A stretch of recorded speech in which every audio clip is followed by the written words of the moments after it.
¿Qué momento estamos viviendo, don Armando? ¿Qué he estado estudiando? Bueno, acabamos de regresar de Nueva York y estuvimos allá con más de 40 pastores, gracias a Dios, y están muy, pero muy interesados también en todo lo que es la escatología.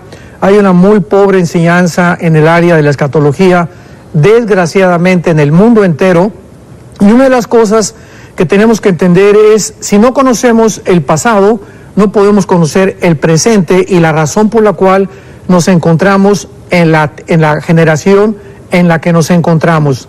Si nosotros recordamos, o los que han estudiado un poquito acerca de la historia, en el siglo XIX surgió un hombre llamado Carlos Marx, con otro llamado Federico Engels, y escribieron un libro que se llamó El Capital. Ahí estaban ellos postulando una nueva filosofía llamada el comunismo. Bueno, pasaron aproximadamente como 25 o 30 años hasta que después de la Segunda Guerra Mundial, dada la pobreza en la que quedó Alemania y Europa con la Primera Guerra Mundial, y dado que en Rusia los zares rusos, el Nicolás II, que fue el último zar, explotaron completamente a la clase obrera, a la clase trabajadora o al proletariado, como le llamaba Marx, surgió Lenin, un líder ruso que en 1917 inicia la famosa revolución bolchevique, y él lleva a la práctica, Lenin, la filosofía que había Marx y Engels postulado. Entonces, de 1917 a 1989, esta ideología prevaleció en el mundo hasta que en la Segunda Guerra Mundial pues surgió la democracia de los Estados Unidos de Norteamérica y comenzaron muchos a seguir este modelo de la democracia norteamericana, y comenzó una guerra fría en 1950-51 entre Rusia y Estados Unidos.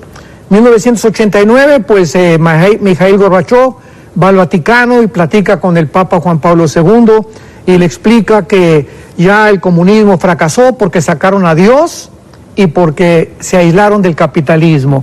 Fueron los dos puntos que Gorbachev percibió como el fracaso del comunismo. Y llegamos nosotros al siglo XXI, donde estas ideologías vuelven otra vez a ser desenterradas por la caída también de la democracia. En otras palabras, vivimos una época que es preciosa, el siglo XXI, donde estamos nosotros los cristianos viendo cómo todos los sistemas filosóficos, llámese comunismo, socialismo, democracia, monarquías, etcétera, etcétera, están siendo derrumbadas ante nuestros ojos. ¿Por qué? Porque son ideologías, o sea, conocimientos de ideas de seres humanos, y por lo tanto somos lo suficientemente imperfectos para poder creer que algún sistema de gobierno nos pueda realmente sacar del hoyo o traer un Mesías que pueda cambiar la situación en cualquier nación.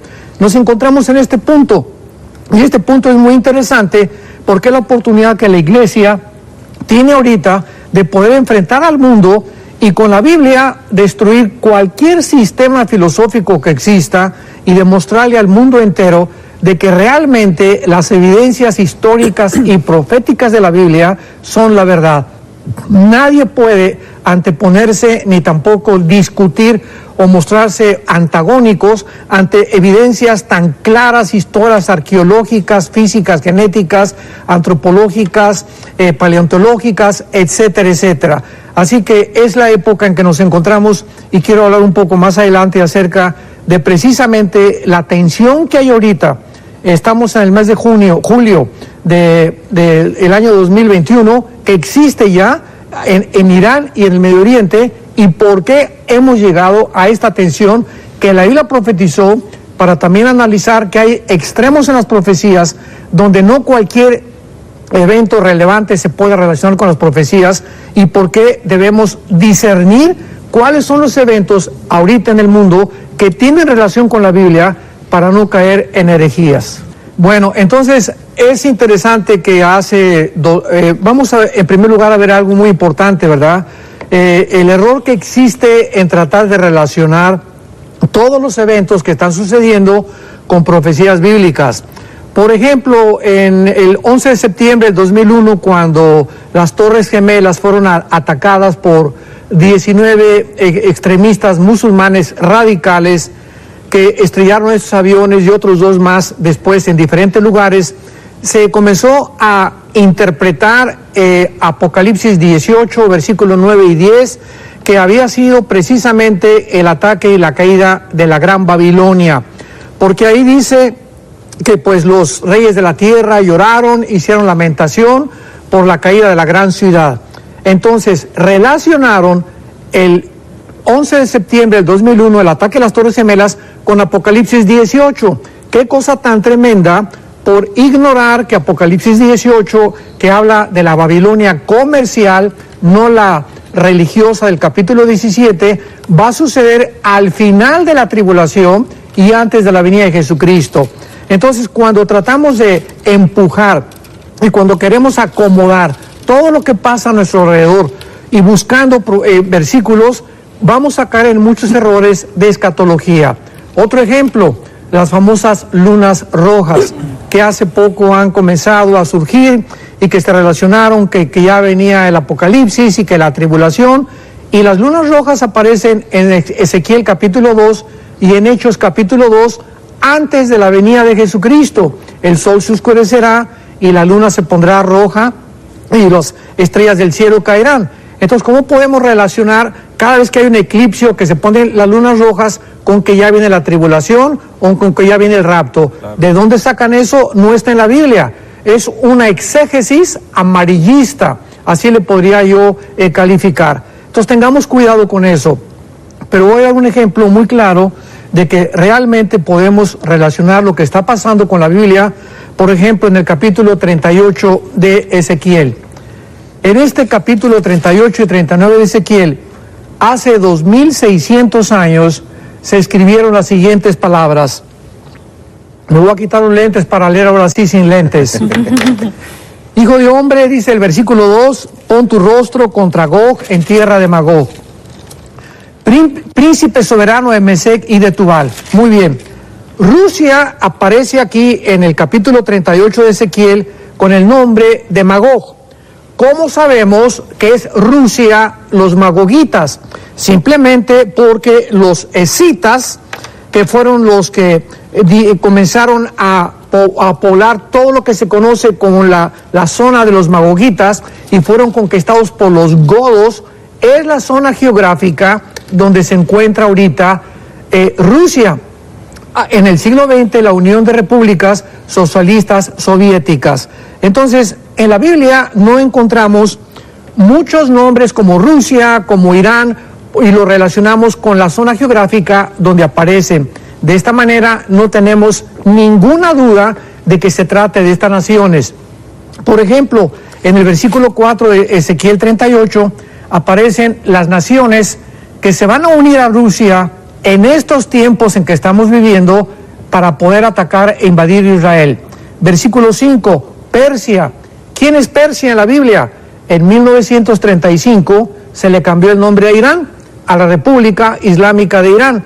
Ahora sabemos que Persia es Irán. Esto es increíble. O sea, antes de 1935, Ezequiel 38 no se podía interpretar, porque los nombres no coincidían con las naciones que se formaron después de la Segunda Guerra Mundial, donde se repartió casi todo Jordania, Irak, Siria, Transjordania, etcétera, etcétera, y entonces cobra relevancia que las profecías bíblicas hablaban precisamente de estos lugares geográficos. Otro ejemplo, aparecen aquí Cus y Fut, unidos con Rusia y con Irán. ¿Quién es Cus y Fut? En Génesis capítulo 10 encontramos todos los descendientes de donde venimos todos los seres humanos. Venimos de Jafet, venimos de Cam y venimos de Sem, los 3 hijos de Noé. Todos los jafetitas poblaron la Europa o todos los anglosajones. Los semitas, todo lo que es el Asia Menor, el Medio Oriente, y los camitas o cananitas, todo lo que es el norte de África principalmente. Entonces, Cus y Fut aparecen en Génesis capítulo 10, ya después del capítulo 11, porque quiero aclarar algo. El capítulo 10 va antes del capítulo 11 en el Génesis. En el Génesis aparece en el capítulo 11 la Torre de Babel, donde todos son dispersados y los lenguajes son cambiados. Y en el capítulo 10, en el capítulo anterior, aparecen todos la forma como fueron dispersados por todas las naciones y los lenguajes que fueron de ahí desarrollándose a través de la historia. Cus y Fut aparecen como descendientes de Cam. ¿Cómo sabemos entonces qué naciones son las que aparecen en Ezequiel 38? Bueno, todas las naciones del norte de África, que son Libia, que son Sudán, que son Etiopía, pertenecen precisamente a Cus y a Fut. Entonces vamos otra vez nombrándolos: Rusia, Irán, Etiopía, Sudán, Libia, se van a formar parte de esta coalición que se viene contra Israel. Y luego más adelante en el versículo 6 aparece Gomer y Togarma. ¿Quién es Gomer y Togarma? Turquía moderna. Qué interesante que Turquía no ha podido adherirse ni a la Unión Europea, ni tampoco la quieren todavía los países del Asia Menor. Es como un patito feo, como un huerfanito, que ahorita el presidente Erdogan ya vio la necesidad de no quedarse aislado y se unió a Rusia, hicieron un tratado con Irán y con Siria y con China para formar una coalición económica en el Medio Oriente y de esta manera Turquía ser protegida. Así que, damas y caballeros, ustedes que nos están observando, ¿quién puede negar que estas profecías bíblicas puedan ser una evidencia sobrenatural de que este libro que se llama la Biblia está inspirado no por seres humanos, sino por una entidad espiritual sobrenatural que la Biblia le llama Jehová, Yahweh en el hebreo? En el momento que estas naciones que se van a unir van a atacar a Israel, ¿cómo va a ser la geografía de Israel? ¿Es la geografía que conocemos ahorita o va a estar más expandida? No, ya Israel no se va a expandir más hasta que el anticristo haga un trato con ellos. Ahorita la única forma en la que se han expandido fue después de la guerra de junio de 1967, cuando el general Moshe Dayan, después de la guerra de los 6 días que le ganaron a 5 naciones árabes, conquistaron el norte, las colinas del Golán que están junto al mar de Galilea, frontera con Siria, todo lo que es la franja de Gaza, el terreno que se les dio a los palestinos, que no son palestinos, son árabes. La palabra palestino es de Palestina, que un emperador romano le cambió a Israel por una de sus esposas. Entonces no existe tal cosa como la tierra de Palestina. Los cristianos le llamamos la tierra de Israel. Y vemos también la franja de el Banco Oriental, que pertenece ahorita a Jericó. Entonces ya Israel no se va a extender más. Se iban a extender hasta la península del Sinaí en Egipto, pero la Liga de Naciones los pararon y les dijeron ya no avancen más, y en la guerra de los 6 días detuvieron la ampliación de la tierra de Israel. Porque esta promesa les va a ser completada hasta el milenio, la promesa del pacto abrámico. Ellos tienen la promesa de la tierra, nosotros la promesa espiritual del pacto abrámico. Entonces Israel va a permanecer tal como está ahorita, y estamos esperando ahorita esta invasión. Y es interesante que en esta semana Irán está en una tensión tremenda contra los Estados Unidos de Norteamérica.